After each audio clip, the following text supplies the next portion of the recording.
Hi friends, I'm Victoria. Welcome back to my channel. Today we have my August wrap up. I read 18 books in August. I think I read 18 books. No, I read 19 books last month. So still high up there. I'm kind of really impressed with this. I do think that switching from like watching TV every night and instead just reading a book and having like cozy nights reading has totally changed the game for me when it comes to how many books I'm reading each month, and it's been really great. My bangs are always wild. But yeah, I had a really great reading month. I don't think I had a ton of 5 stars, but I feel like everything pretty much was either like hovering around that 4-star point. So I am happy with that. I did have a couple of books that I was like, wah, wah, but you know, that's par for the course. It's part of it. And I did read a lot of spooky stuff this month. I was really trying to get kicked off on kind of like my fall Halloween reading wish list, and I'm making progress. I'm getting there. But yeah, I'm just gonna go through all of these books. I'm gonna start from you know, the lowest star rating to the highest star rating and go through them that way. I hope that you can find some good recommendations in here. And also, if you read any of these, please put your thoughts below. I love like hearing other people's thoughts when it comes to books, and if they had the same thoughts as I did as I was going in and once I finished. And I just love that kind of discussion, and that's really why I have a YouTube channel. I just wanted to discuss and talk about books, mainly spooky books, because none of my friends read scary stuff. So yeah, let's get going. I'm gonna start from worst to best. I already said that, but yeah, I'm gonna also try to keep the rambling to a minimum. I know my last wrap up was super long, so I'm gonna try to really minimize the little synopsis reviews that I'm giving here. So yeah, I hope that it makes it a little bit more digestible for y'all. Okay, so starting off with my lowest rated book, and that is Silver Nitrate by Sylvia Moreno Garcia. You already knew this was coming. This was probably one of my biggest disappointments of the year.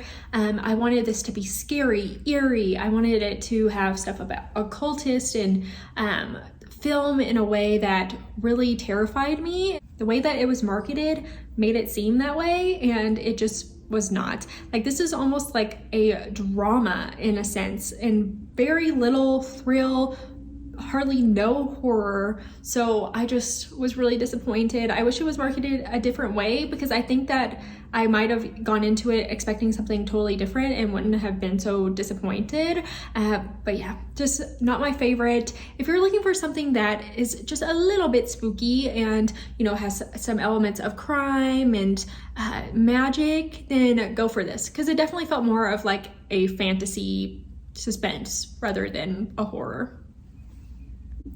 Now, going from here, everything is 3 stars and up, so everything I thought was good and or even better.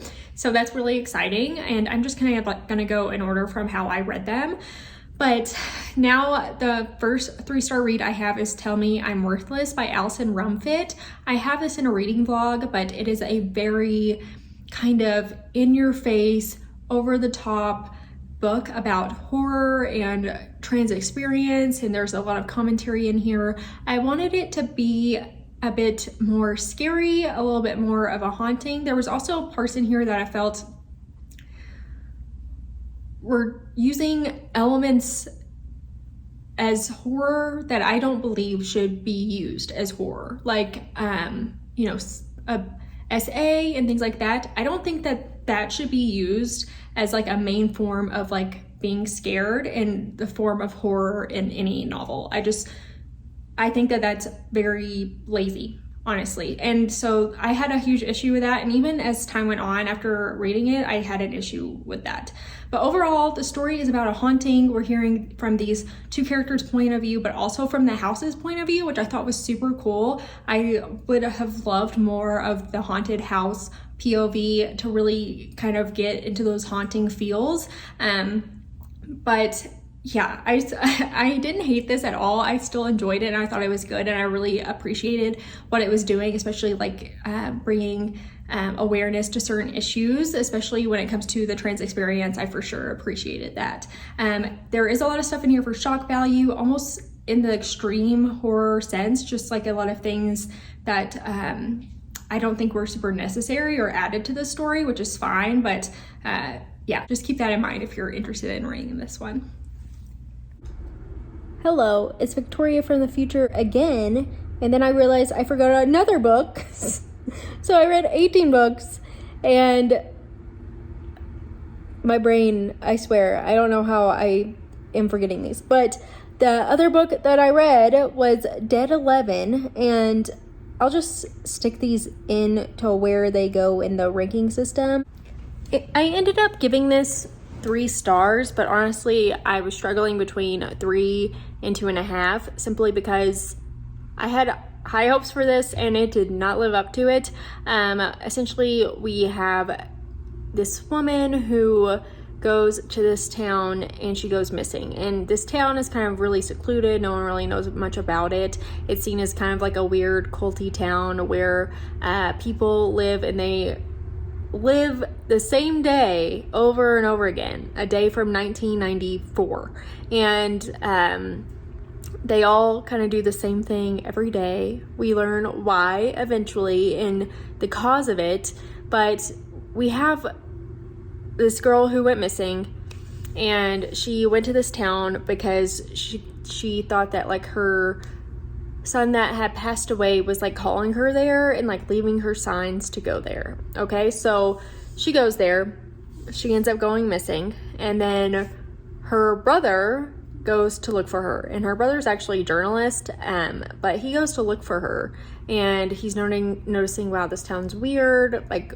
what's going on with these people, and he's kind of trying to figure out where is his sister, what's going on, what's the truth, because everyone's acting kind of strange, and it's really just like a mystery. It's a little bit spooky, but not really. Overall, I had a few issues with this because we're hearing a few POVs here. We're hearing from the story of his sister before she goes missing. We're hearing her brother on the hunt for his sister, and then we're also hearing a POV from one of the younger kids, and then I think someone else too throughout. There's a few that it sprinkles in throughout, just like random stories about the town and the little town and like what has happened there throughout the years, and different stories about the different people. And you know, I had issues with how this is written because there were some instances where we would hear a story and then it would completely ruin something later. Like there's one point where we hear a POV from the missing woman's neighbor, and we learned something from their story, and then I was just like, that could have been a really good twist, is something that we found out later on, but it just told us to it that way, and it was, I don't know, it was just so unsatisfying. I haven't read a book with an ending that was that dissatisfying in a very long time. Like, I don't know why some of the choices in this one were made, but I was bummed by it, and I don't know. It also really is saying that it gives all this like 90s nostalgia feel, and I did not get that. Like, they would talk about things a little bit, but I expected the atmosphere and the 90s nostalgia to really be there, and no, it wasn't. So yeah, big bummer. It was also just too long, too many POVs. All the suspense was ruined by the multiple POVs. So yeah, it was a bummer, and I ended up giving it 3 stars because I loved the premise of this. I thought it was really unique, different, and there were definitely aspects of it that I thought were good, and I was wondering what was going on, and I was definitely invested at times, but there were a lot of issues too. It just could have been so much better. It could have been so much better. Yeah. Anyway, back to the regular programming of the actual filming of this video. The next 3-star is The First Bright Thing by J.R. Dawson. And, you know, this one is a story about a circus. It's a fantasy. I kind of described it as the night circus meets like the Umbrella Academy. Like, a lot of people in this book have powers. They're called sparks, but a lot of them are very similar to the powers that the Umbrella Academy has. So I thought that was funny. But, you know, I enjoyed it. I thought it was good. It has like a story of found family, and there's like a sapphic romance in here. There's some magical realism and time travel and multi-timelines. Like a lot is going on. If you're a fan of the Night Circus, I do think you would really enjoy this one. But yeah, I thought that it wasn't super unique, and that's kind of why I gave it a good, not great rating. Okay, next up is one that's highly anticipated for this year, and that is Just Another Missing Person by Gillian McAllister.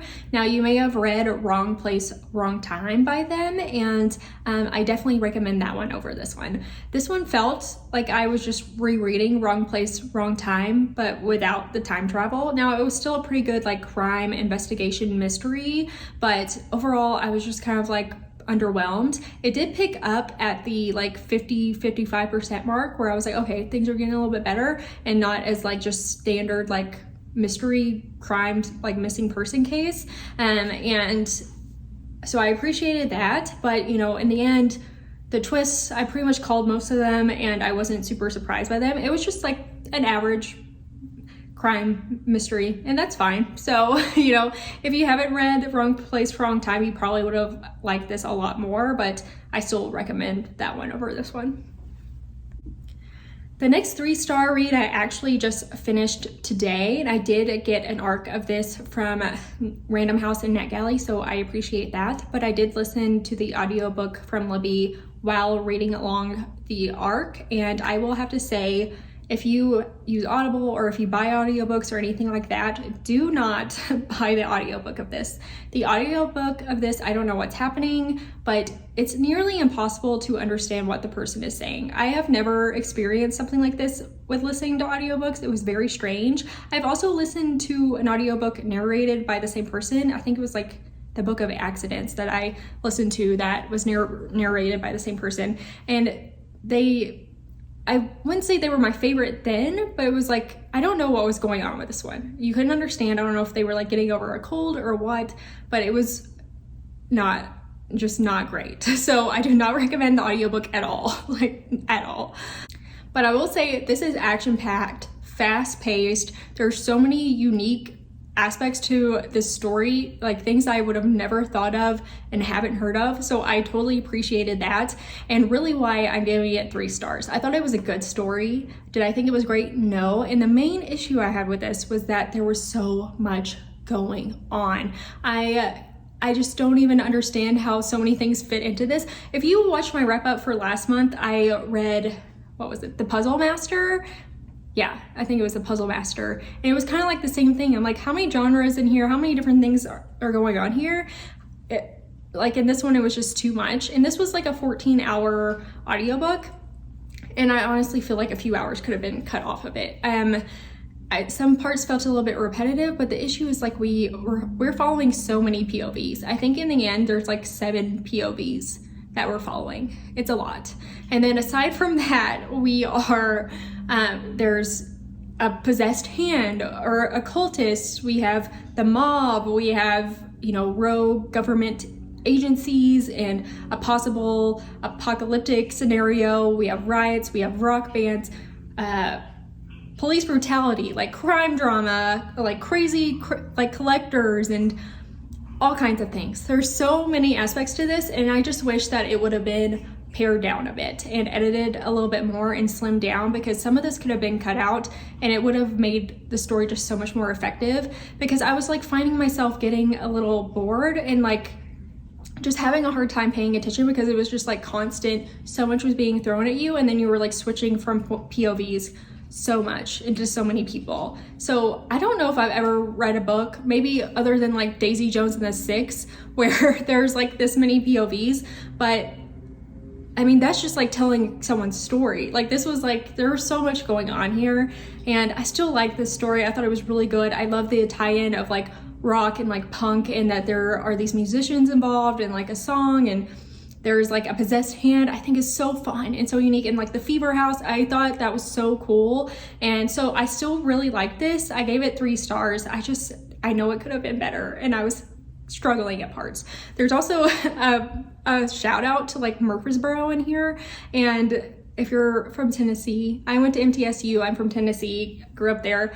there's a shout out to Murfreesboro in it. I was like, wow, that's funny. And I appreciate that because when does that happen? So just wanted to throw that out there. But yeah, don't listen to the audiobook. You might really like this. I do think that there is some decent gore in here as well as horror. There is definitely some creepy stuff. So, you know, for a horror book, not too bad. And I didn't hate it. I know that this could have been so much better. And I feel like I have that opinion a lot with books where I will rate them more harshly, even though I did really enjoy them, but simply because I know that if some edits were made, it could have been a bajillion times better. So that's kind of what's happening here. Okay, now on to the 3.5-star reads, and starting off, I have A House with Good Bones by T. Kingfisher. Now, this is a really fun time. I did really enjoy this. It's really unique. There's a haunting. We have a girl going home and to stay with her mom, and there's something wrong with her mom. Something is off. And, you know, throughout that, she thinks like, is her mom like mentally unstable? Is she like getting old, like getting dementia? What's going on? Or then it turns into, is there a haunting? Is there something sinister going on here? And I thought this was really good. If you are looking for like an intro to horror or like cozy horror, this is it. It's definitely not scary, I wouldn't say at all, but you know, I really appreciated the haunting, the characters. I absolutely love the main character. Like I would be her friend, and that doesn't happen a lot with me. So I really liked her. And the ending and the twist was so unique, like very different, and I was happy about that. My main issue with it was just like, it's very straight to the point. It is a short read, but it's like straight to the point. I want the atmosphere building a little bit more, especially when it comes to like a haunted house kind of thing. I want the atmosphere. That's something I always look for when it comes to haunted house books. And it wasn't quite there, and also it just wasn't scary at all. So I was like going into like hoping this would be scary, and it wasn't. This next one I was struggling between giving it 3.5 and 4 stars, and I have now decided to go with 3.5. Now, I did really enjoy this one. I had a great time reading it, but there were definitely some issues, and this one is Lay Your Body Down by Amy Suter Clark. Now, this one is about a woman who has to go back home after, you know, the first love of her life has passed away, and there seems like there's something sinister going on with his death, and she's trying to like figure out what actually happened to him. And overarching through all of this is that she had grown up in this very cultish church, very evangelical and fundamentalist, and you know, this person was in that church, and we're trying to figure out, is something going on? Did the church have something to do with this? And I absolutely love books with that trope. I'm a huge fan of the culty, especially Christian religious area of spooky books and thrillers. Now this one, I had a few issues, and mainly it was that our main character, she's grown up now. This guy that she was in love with when she was like 18 or something, like he has been married, had a kid, and now he's passed away. And I know that's hard, but like she keeps talking about how like that was the love of her life, like his wife like betrayed her, and how she's a horrible person for like getting with him and marrying him. And I would understand like from plot building and like an understanding of what's going on to like talk about that in the beginning of the book, but it's like she keeps bringing it up. And I'm like, okay, we get it, honey. You know, he didn't marry you, he married someone else, and that's hard, but like, why are you pissed at her for one? And then like, I mean, they were friends too, but still, it's just like, you're grown up now. Like, why are we still talking about this? And there were some very like cliche parts in here, which is fine. I am give and take when it comes to that. I feel like I've read so many books that, you know, sometimes it's like, yeah, I've heard that before, but that's just what happens. But overall, I really had a good time, and I thought that the very end was a little bit surprising. So, you know, I was hooked, you know, basically from the commentary alone, and I just love this kind of mystery and idea and trope around the religious cultiness. Hello, it's Victoria from the future. I totally forgot about one, and that is The Center. This one I gave 3.5 stars, and I really loved it up until the 75% mark, and then the ending was just disappointing. I wanted it to be really shocking and wild, and the twist just wasn't. But it's about a language school, and they can fluently teach you a new language in 10 days. It costs $20K, but there's also another sinister cost to it. And there's some really great commentary here on race, colonialism, being a woman, and lots of different aspects that I appreciated. And I was really invested in the story and the suspense, and was so ready for the twist, and then it went downhill. The twist was just not great, but I still had a fun time reading it. I thought it was a good book, and overall I enjoyed it. I enjoyed what it was saying throughout, so still gave it 3.5 stars. Just wasn't my favorite thing ever. It could have been so much better. I wanted it to get wild and crazy, and it was just kind of like, okay.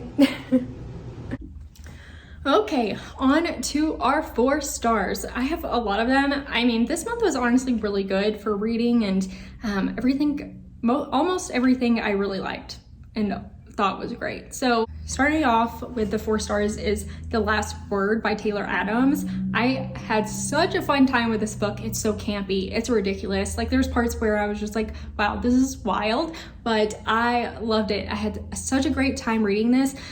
We have a woman who is mourning a death of her husband, and she is in this secluded beach house in the Pacific Northwest, and she reads this book, gives it a horrible review, like a 1-star review, a horrible scathing review, and then the author goes after her. So it's ridiculous and over the top, but so funny and so good. And then we're also hearing, like, from his point of view too, like if he was like writing a book about him going after her. And I just thought it was so clever and fun and wild and different, and I had a great time with it. And what ends up happening, I was like, yes. And of course, if you know like what's going on and what has been going on with like the extreme horror arena and authors being ridiculous to reviewers, then you know you should read this, because it's just so relevant and spot on. I had such a fun time, and I can't recommend it enough. I really loved this one. The next 4-star read is Sisters of the Lost Nation by Nick Medina. I gave this 4 stars, and I did really like it. I'm honestly shocked because this is a debut, and I can't believe it. Like, it's beautifully written. We're hearing from like multiple timelines here, like from before this girl's sister went missing, and then up, you know, into the days after and weeks after she's been missing. And it jumps from those timelines so seamlessly. I was really just like surprised by how great the writing was. Like, very good job, especially for a debut. Like I said, we are in kind of like a tribal land area where people live on a reservation, and we have girls that have been going missing, and we're following this one girl who her sister has been missing, and we're just following her trying to figure out what's going on and solve, you know, kind of this mystery, and a murder mystery in itself too. And so yeah, we're just trying to solve this murder, and there's a lot of different factors that go into this, and they also bring in kind of tribal tales and connect it and draw parallels within this story, and I thought that was so cool and clever. I really enjoyed that. It also, like, at the end, it really got me. Like, I got a little teary at the end. I thought it was just so beautiful how everything shook out. And also, like, definitely read the author's note and acknowledgments at the end. I think that was very important. I thought this was a really great read, and the mystery was there, and what ends up happening I thoroughly enjoyed. And you know, my only complaint with it was that I did get a little bit bored at times. It was a longer one. I feel like some parts seemed a little bit repetitive, but overall, it was a really great read.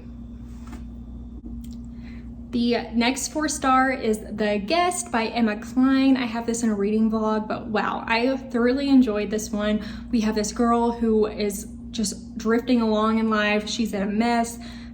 she has no home to go back to. She has been in like a sugar baby situation, and she pisses her sugar daddy off and he kicks her out. So now she's just like existing and floating around day by day, lying, cheating, stealing, just to survive basically, and like have somewhere to sleep at night and have food, and just trying to make it. This is so tense. Like the tension in this book, I can't even explain how, like, I was just like so scared for our main character. And you know, it's a character you're not supposed to like, but you want her to like be safe and still like succeed. And I was just so shocked by this one. I can't believe how much I liked it. If you're looking for something a little bit different and not scary, but like the tension is there, the suspense is there, I would 100% recommend this one. And also, and it ends a little bit on a cliffhanger, but in a way that you can definitely interpret it any way you want to. And I really enjoyed that in this book. I thought it worked out perfectly for this one. The next one is Ripe, and that is by Sarah Rose Eder. Now, this book is a general fiction and kind of a commentary on depression, what it's like to be a woman, and just living and existing in today's society. You know, it's so spot on and feels so real. It's really a depressing and sad read. It's hard to get through, especially the ending is really sad. And it starts off sad, but it just like keeps progressively getting more, you know, dire for her. And yeah, if you liked My Year of Rest and Relaxation and love that commentary on depression and like mental illness, you'll love this one. It's really just showing her working in a terrible, toxic environment, going through life, having horrible relationships, and kind of just being alone and working through loneliness, all the while her rent's raising, she can't afford to live, and the pandemic is coming along, and like all of these aspects. And yeah, there's definitely trigger warnings here, so be aware of that. But I really love this book. I didn't love it as much as My Year of Rest and Relaxation, but it was still pretty up there and a great commentary on what it's like to have depression.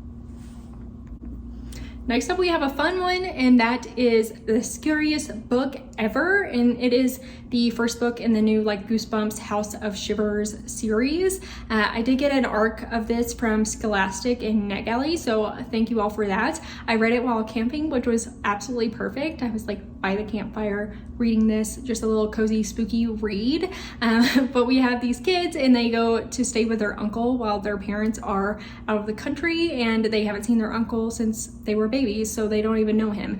But essentially they get there, and the uncle is a collector, and he is talking about how someone stole his book, and it's the scariest book ever that someone stole, and that if they don't get it back, like something horrible will go wrong, like earth-shattering, this book can end the world kind of thing. So then they have to go into this forest and try to track down this thief, and the forest is not a normal forest. It has all kinds of weird creatures. It's called the Wayward Forest. We have weird man bats with people faces, and you know, lots of worms and weird flying bears, and just lots of funny inventive creatures. And overall, I thought it was just a fun time. It's exactly what you would think when it comes to like a Goosebumps book. Very childish, you know, a little bit silly, but it was exactly what I wanted to read and needed to read at that time, and I had a good time. It definitely gave off those spooky, fun feels, especially while camping. But yeah, also there was a couple of twists near the end where I was like, okay, yeah, I get it. That's good. But I just had a fun time reading it. And if you have kids, I would definitely recommend it. There's also in the NetGalley like description, it did say that to like look for this in the new like Disney Plus series. So I assume this is being made into a Disney Plus show, so that's cool. But yeah, so if it's like something where you want to read it with your kids and then watch the show later, then there you go. Next 4-star read is Night of the Mannequins by Stephen Graham Jones. Wow, this is so fun. It's so short. It's like the shortest little novella ever, so please just read it. It's so good. It's so weird. And it definitely is scary. we have these kids who found a mannequin in the lake, and they take it out, they start bringing it around with them like a member of the crew, and then we have our main character that we're following, his name's Sawyer, I think, and he believes that this mannequin is just going after everyone and is gonna kill everybody. And in doing that, Sawyer's like, you know what, I have to like spare them these horrible, brutal deaths. I'm gonna kill them instead. And he like, the logic here. But it's just kind of over the top, ridiculous, definitely campy. If you like campy horror, you have to read this, because I love campy horror and this was so good. But there's parts where it's like totally brutal but also hilarious at the same time, and just the way that his logic and it's written, and then like something horrible will be happening, but then he'll say something and I'm just like, what? It'll make me laugh. I just love how this was written, and it was a great time. I cannot complain about this. I read it so quickly. Sorry, my dog is like scratching himself. If you're looking for a short read and you want something scary and different, please read this.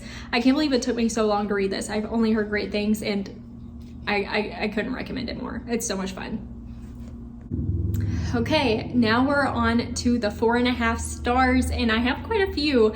I didn't have any 5 stars this month, but I did have quite a few 4.5 stars, so I'm happy with that. Some of these were like nearly 5-star reads for me, and you know, apart from like a few issues or even like one issue, like they would have been 5 stars. So, but starting off, the first 4.5 stars is Burn the Negative by Josh Winning. I do have a reading vlog where I go into this, but wow, this was so good. We have this woman who was a child star, and she was in a cult horror film when she was a kid. And in the filming, and since the filming, like 8 people from the movie have passed away, and they passed away like eerily in the same way that the people in the movie did. So, you know, there's like this cult like mystery around this. And now there is a reboot of this movie. They're remaking it, and then our main character, who had changed her name after being in that movie, changed her name and like has totally grown up as a different person, because just like the paparazzi and, you know, the fame after that was just too much. She didn't want to be the person associated with that. And she is a journalist and working in film, and mainly just does like blurbs on new movies and what's coming out, and just like celebrity entertainment kind of journalism kind of space. But then she gets put on an assignment. The assignment is to write an editorial about the filming of this movie, which is the remake of the movie she was in when she was a kid. That was traumatizing for her. And yeah, it's really just a talk about trauma and dealing with a lot of things when you're growing up and how you grow past it. Now, it is definitely spooky. We have spooky stuff going on from like the first chapter, which I totally appreciated, especially after Silver Nitrate, like another curse film book that was like my least favorite this month. This one, you know, it was so fast-paced. It had the spooks, it had the jumps, it had exactly what I was looking for, and the suspense was there, the thrill was there, and the twist. I absolutely love the end. I know that there's some cliche parts. There's one part, I want to say like 70%ish in, at a gas station, if you've read it, that I was like, this is so cliche. Like that was annoying, and really that whole part is kind of what knocked it down from a 5-star for me. But what ends up happening in the twist in the final ending, I was like, yes, this is good. I had such a fun time, and I highly recommend it. If you're looking for something scary with some thrill, and you know, within the Hollywood curse film arena, just please read this one. It was so good.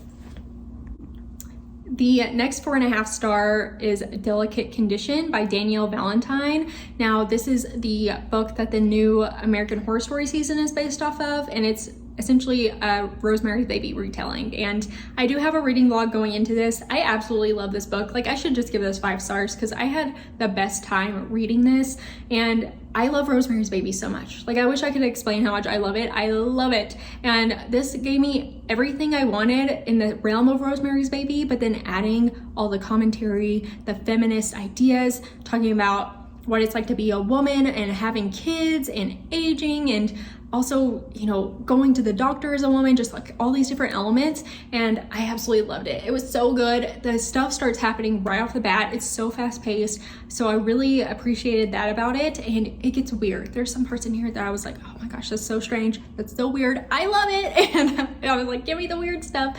And I just, wow, you have to read this book. I really loved it. If you have read Rosemary's Baby or even like seen the movie and enjoy it, please read this. You're going to like it. And I have a hard time like imagining any woman not liking this, like really. So yeah, please give this a go. It's so good. The ending I thought was great. It was definitely different than what I had anticipated or thought was gonna happen. So yeah, I can't recommend this enough. This is fantastic, such a fun time. I did get an arc of this from NetGalley and Source Books, so transparency there, but I listened to the audiobook from Libby while reading along. So yeah, I loved it. I have nothing else to say. It's such a good one. So my next and final book is another 4.5 star, but it's right up there for a 5 star for me. Like, especially the first half, I was like, wow, this is the best book I've read in a long time.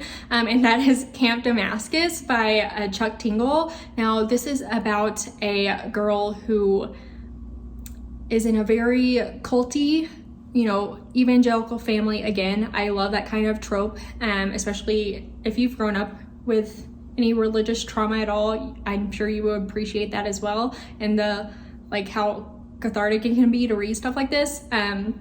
But she seems to like not really remember a lot of things. Like, she's having like a chunk missing of her memory, and we have her kind of starting to like get pieces of things back, and she's just like, oh, something's off, something's weird, oh, I kind of remember this.